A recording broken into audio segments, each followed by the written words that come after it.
Bienvenido a la clase de español del profe Condorcet. Voici une aide personnalisée pour t'aider à acquérir une méthode de travail transférable à toute matière. Aujourd'hui, une seconde vidéo pour pouvoir avoir une bonne attitude en classe.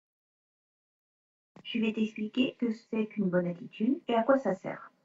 La toute première chose qui me paraît très importante, c'est de dire bonjour et de toujours être poli. N'oublie pas qu'être poli, c'est la chose primordiale du cours d'espagnol.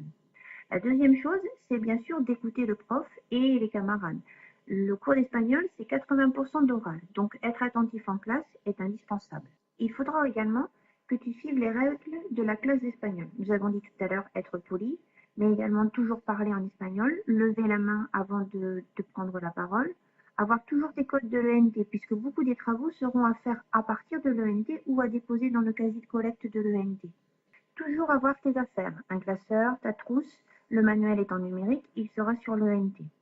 Savoir également anticiper le travail, notamment le projet final. Ce projet final, il te sera donné dès le début de la séquence.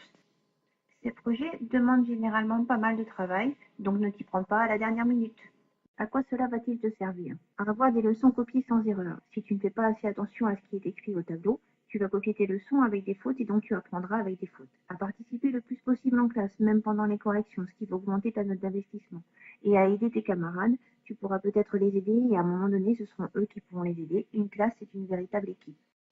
Et enfin, cela te permettra d'être acteur en classe, un véritable moteur. Participer, aider, prendre des initiatives te permettra de mieux retenir tes leçons et donc aussi d'avoir beaucoup moins de travail à la maison. Voilà, c'est fini pour aujourd'hui. Created using Powtoon.